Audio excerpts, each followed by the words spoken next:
Der er tvivl om det, så er der kage og saftevand og portvin nede ved caféen.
Det er ret totalt for at hjem.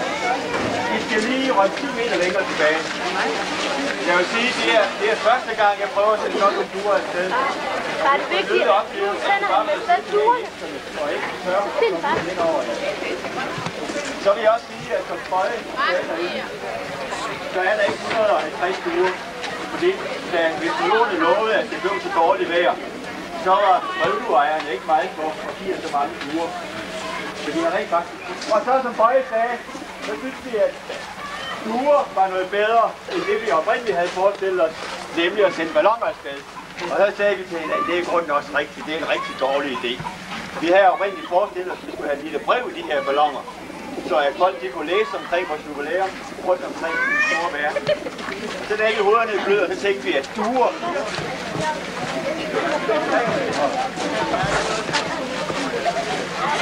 Så skal I åbne for lågerne. Prøv at gå lidt ud til siden. Ja.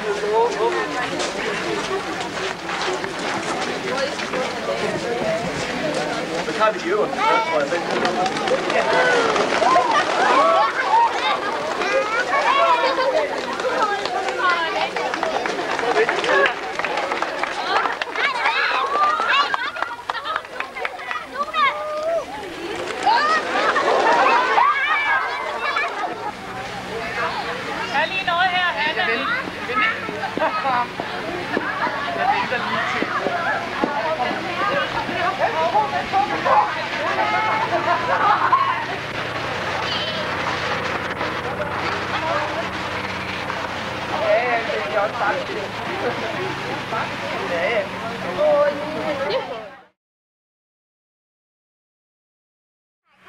Børnene har jo i forbindelse med her de sidste 14 dage har de arbejdet på at skulle lave noget, som vi får afsløre til vores jubilæum. Og først så snakkede vi lidt om det måske skulle være en eller anden form for skulptur. Men vi blev så enige om, at det vigtigste af alt, det var, at det var noget, vi kunne bruge til noget. Så derfor så blev det et legeredskab, som man jo også kan kalde en form for skulptur. Og så har vi så bestemt, at det skal være en ønske her på skolen, der indgiver det. Værsgo, Josefine. Skal jeg holde stolen for det? Nej, ikke foran, vel? Nej, ikke foran. Okay.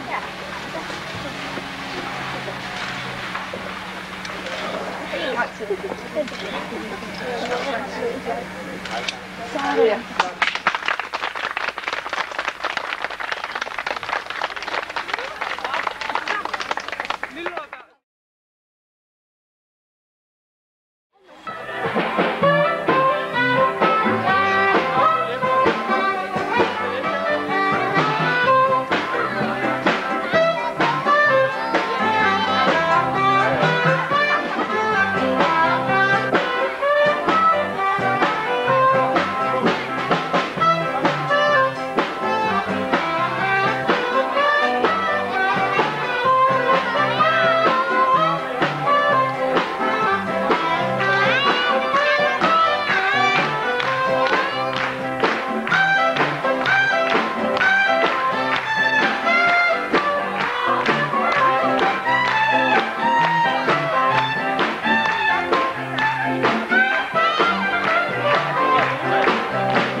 Jeg må faktisk lære at præsentere folk.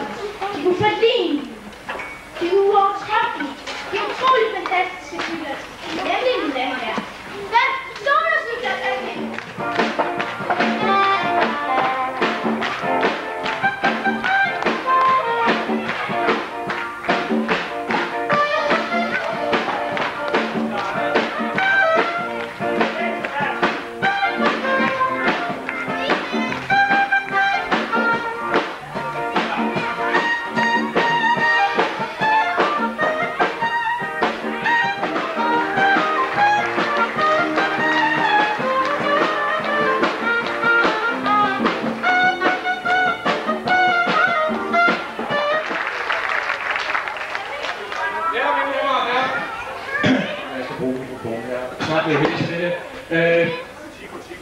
Vi har solocykler her, det er jo fantastisk at kunne køre på ethjulet cykel, og vi har to, som har nogle specielle numre. Vi har Mikkel og Flemming, skal du lige give mig en hånd? Værsgo.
Og dreje måske. Sådan der. Ja, så giver jeg den en ekstra hånd. Jeg tager lige her, jeg tror det en gang. Så falder den jo altså ned til. Og det kan være svært bare det at stå op på den uden at holde. Skal vi lige vise, hvordan man gør det. Sådan, og så vil vi godt have musik, og så tager alle fem en æresrunde, så klapper vi.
tryllekunstnerens mærke i hjernen. Med Morten med de meter lange tricks. Mine damer og herrer, det er stort, ikke lige langt. Skal jeg trylle lige langt nu? Jo, okay. må jeg bede om absolut ro. Folk med flossede nerver bedes forlade teltet omgående. Det næste nummer er ikke for småbørn og sarte sjæle. Fugen vil brede sig i teltet, men jeg kan berolige jer med, at forbindingskassen er fyldt op siden sidste nummer. Mine damer og herrer, Daniel og Fred!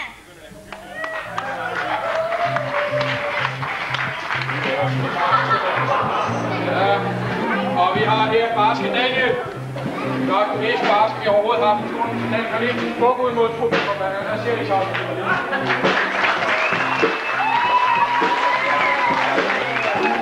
Barske Daniel, han er super god til at skyde af kanon. Det er ikke så nemt til at skyde hurtigt.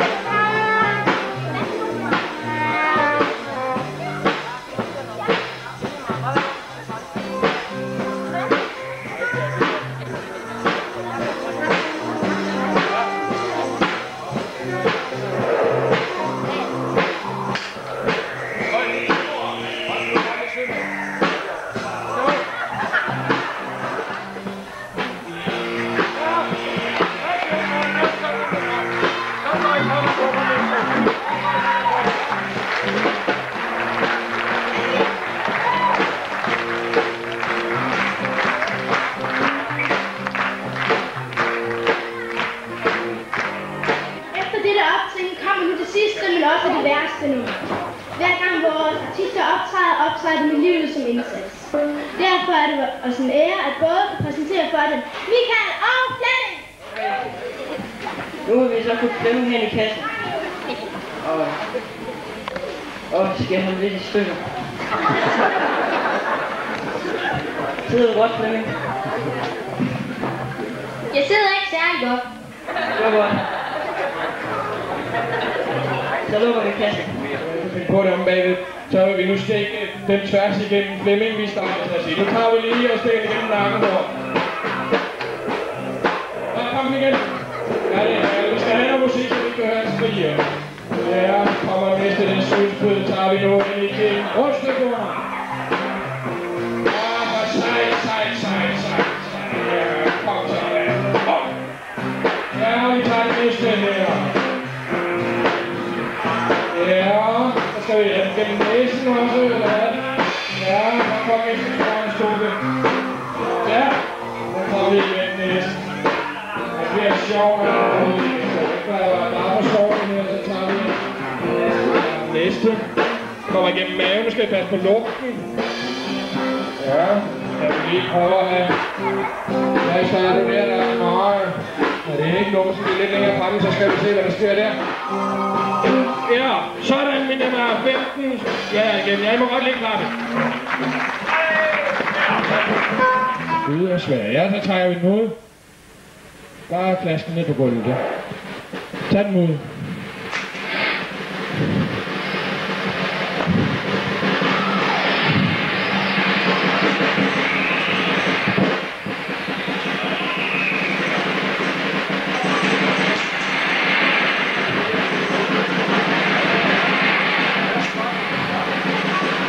Og til sidst, ja, og så det sidste, morgen, tager du. Skal vi se, om han er der igen. Værsgo. Jeg er lige på, vi giver dem lige en ekstra hånd.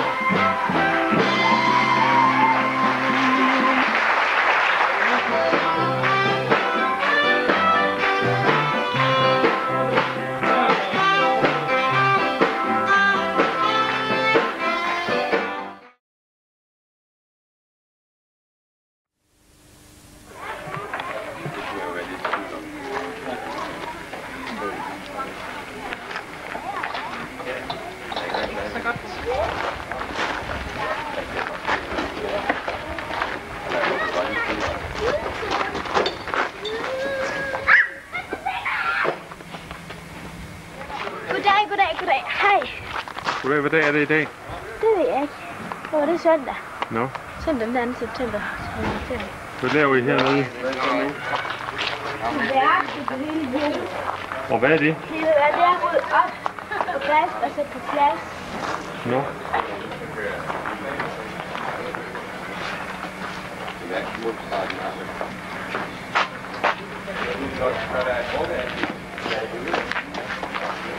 Det er til eftertiden, det her.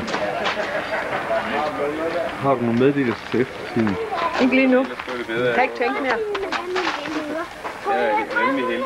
Det skal vises år 2000 til jubilæet. Har du nogle meddelelser? Nogle meddelelser. De forstår mig ikke i år 2000. Nå. Tror du? Jeg ved det ikke. Jeg vil gerne have noget, der skulle med nu. Vi har ikke kørt over, før vi har... Jeg ringer lige til igen. Fået kontakt. Har du nogle meddelelser til år 2000? Den skal vises den her film til jubilæet der. Nej, år 2000, jo, der bliver jeg 50 år gammel. Hold nu. Det var jeg også. Du er også født i 1950? Ja. Så det bliver helt spændende jo. Ja, det bliver dobbelt jubilæum. Ja, ja. Det bliver 20 års jubilæum, ja. Det er rigtigt, ja. Bliver du 20? Ja. Vil I kan slå det hele sammen, kan I ikke det? Jo. Så skal vi have et endnu større telt. Og endnu mere service. Og endnu flere kugler i bilen. Nej, det tror jeg ikke. Hvor er der kommet kugler hen? Og skolen vil eksistere til den tid? Ja, det tror jeg. Det gør den det. Selvfølgelig gør den det. Det ved jeg. Jo, man ved jo ikke så meget om noget som helst. Men det tror jeg, den gør. Hvordan ser den ud så, den tid? Er der blevet bygget noget? Ja, det er det vel nok. Det er det. Jeg vil regne med, at der kommer et hus til. Men på den anden side, så synes jeg, at... på en måde synes jeg ikke, der er plads til flere huse på den her grund. Sådan har jeg det lidt, egentlig. Hvad mener du, Stefan? Er det på en måde ikke synd at bygge mere på den her grund? Jo, men jeg mener heller ikke, altså, om skolen skal være større end den anden. Nej, sådan har jeg det ikke. Hvorfor skulle den det? Ja. Men det er jo det, når man har sagt ja til overbygning, altså, man er ikke. Ja. Og hvad laves der så her? Der tælles kopper. Så har vi fruen over. Det er til jubilæumsfilm år 2000. Samme bit.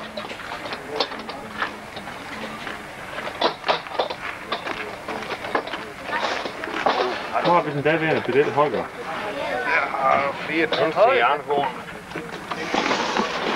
Jernvogn. Ja, han skulle vi skulle ud i jernvogn. Det er rådfri. 100 kilo.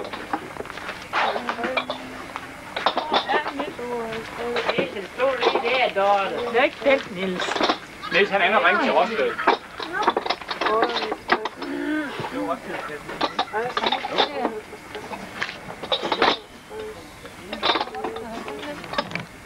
Det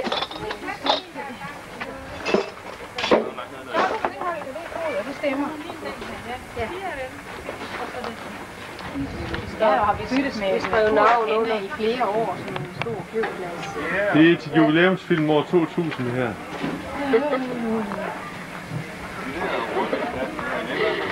Og der tog det flere år, før vi ligesom fandt ud af, at der var en fejl. Ja. Det er til jubilæumsfilm år 2000 det her. Regner med at være leveringsdygtig med børn til den tid. Jeg ved fandme, skal vi have skiftet Vi gør, hvad vi kan. Ja. Vi mangler en helt kasse kopper med striber på. Eller hvad? Og så mangler vi 3 blanke termokander. Prøv at kigge derovre.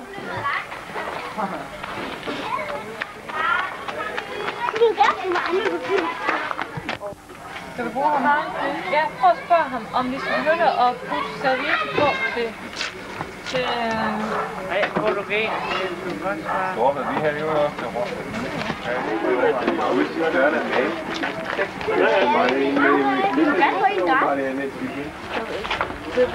Sidder der hente ordner, mens du laver kaffe?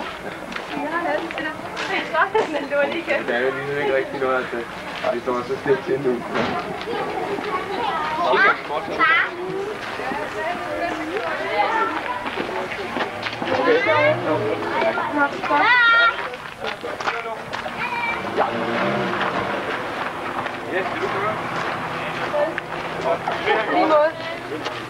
Farvel.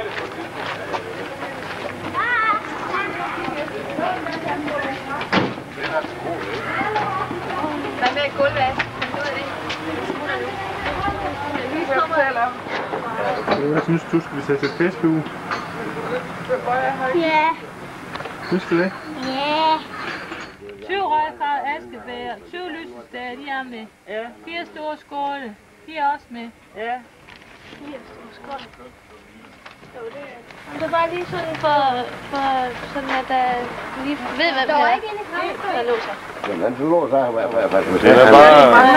Det er fordi at der var en